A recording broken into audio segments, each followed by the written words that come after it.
And I want to talk about Independence Day, give a little bit of history. We should celebrate this day. It's a great day for our country.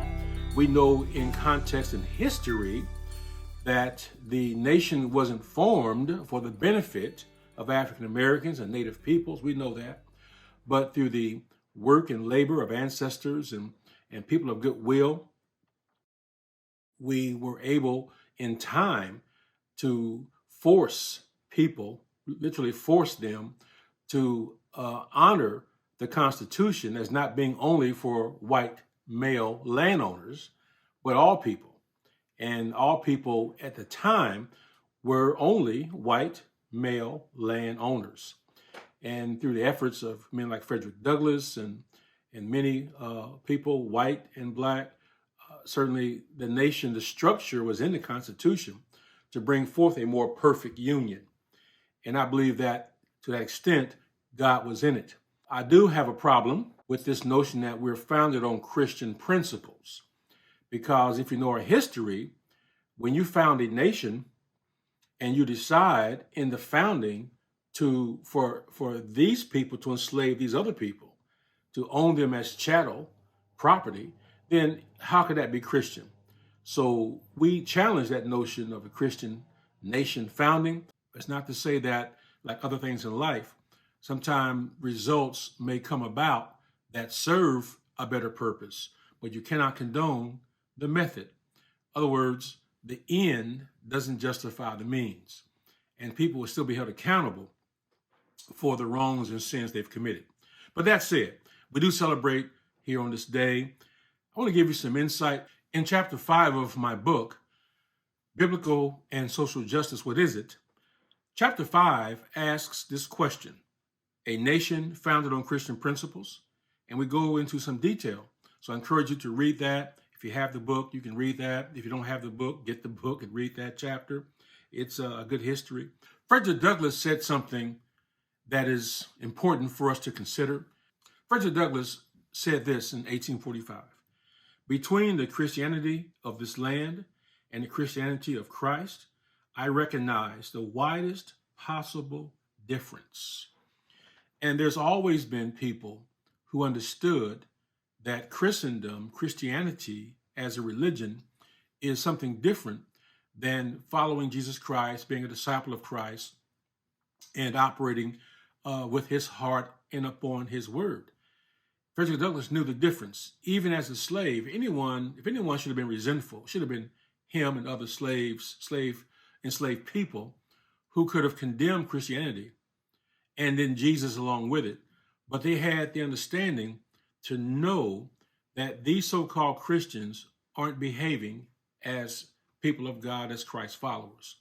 And I love this notion that our ancestors knew the difference between false Christians and genuine believers in Christ. And so then and now, we see the difference, don't we? Let's take a look at the formation of the United States of America.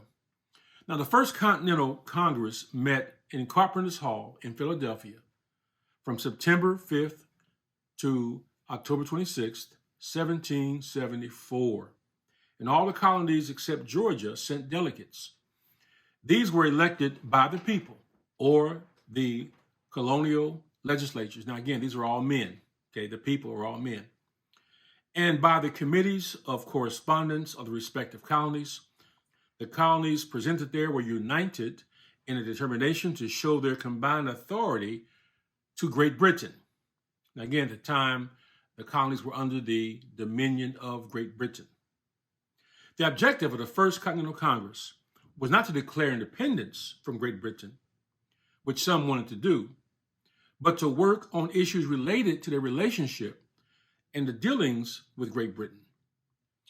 Due to policies imposed upon them, living under the authority of Great Britain and King George III became untenable.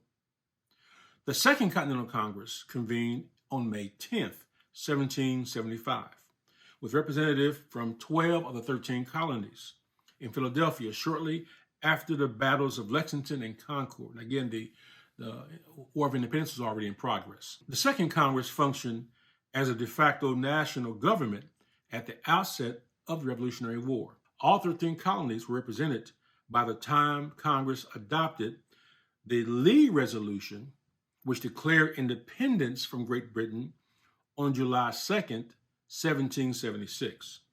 The Declaration was a formal explanation of why Congress had voted to declare independence from Great Britain more than a year after the outbreak of the American Revolutionary War.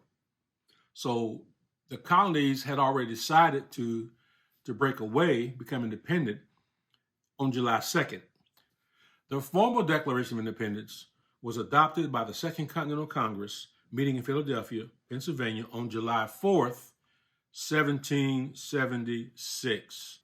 July 4th, 1776 was not the formal founding of the nation as much as it was the Declaration of Independence from Great Britain. If you will, it was the formal decision to rebel against Great Britain. And our nation was founded in rebellion. Now, you could argue, is that a Christian principle?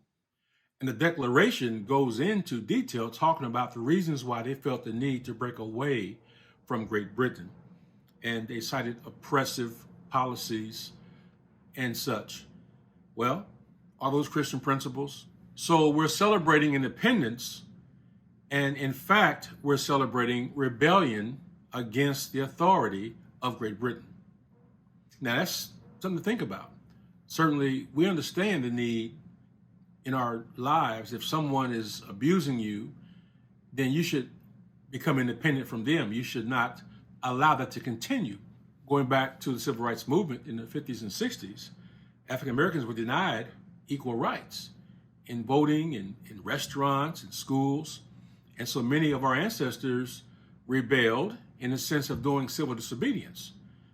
Rosa Parks, famous example, she refused to give her seat up and she was arrested for that.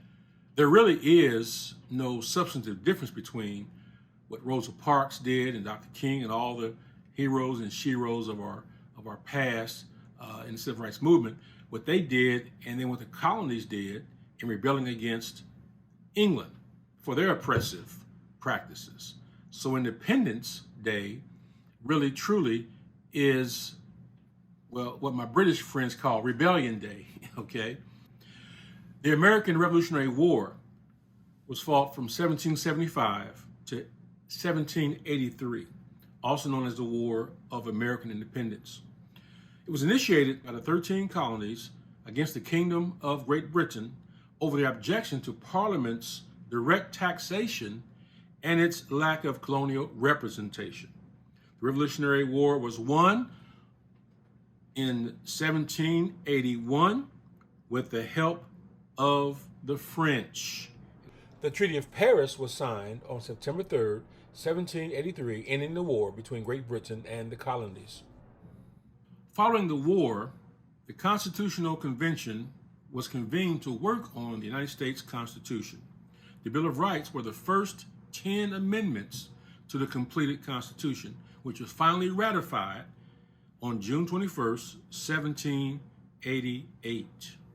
And we have to acknowledge the skill and wisdom and knowledge of those men who wrote the Constitution. It is still to this day a brilliant document. It had foresight. It was something that's held up over the course of time. It required many revisions and amendments to help form that more perfect union promised in the preamble. But again, note that this Constitution was adopted, the nation was formed, knowing that of the 55 framers, 26 of them were slave owners.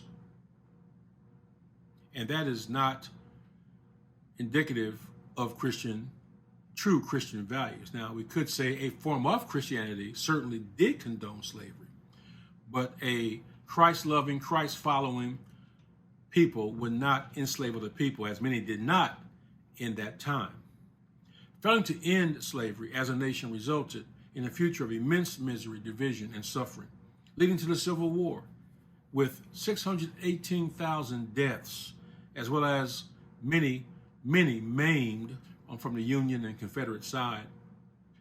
It's interesting that a candidate for U.S. Senate, Abraham Lincoln, gave a remarkable and prophetic speech in Springfield, Illinois, on June 16, 1858, in which he said this: "A house divided against itself cannot stand. I believe this government cannot endure permanently half slave and half free. I do not expect the Union to be dissolved. I do not expect the house to fall. But I do expect it will cease to be divided. It will become all of one thing or all the other." And that's what he said as a candidate for Senate, prophetically warning that to continue slavery would result in an upheaval, which became the Civil War. So we celebrate July 4th to the extent that the foundation was laid, but it took many labors and many sacrifices to help form that more perfect union, and it's still in progress to this day. So we celebrate this day. Happy Independence Day, America, and we're going to enjoy this day and celebrate. We're going to celebrate the promise that became a reality through the sacrifice and labor of many, many people, our ancestors, and people black and white, who were determined to hold us to a higher standard and to hold us to the promises made in the Constitution. Well, I trust you enjoyed that brief walk through history. And again, you can get my book, Biblical and Social Justice, What Is It? We go into great detail on our national history. It's important to know history to avoid the narratives, the false narratives that go around about our Christian founding. Listen, the real story is far more interesting than the fabrications, all right, and the false narratives. The real story is far more interesting. So please, let's go back and get a clear view of history.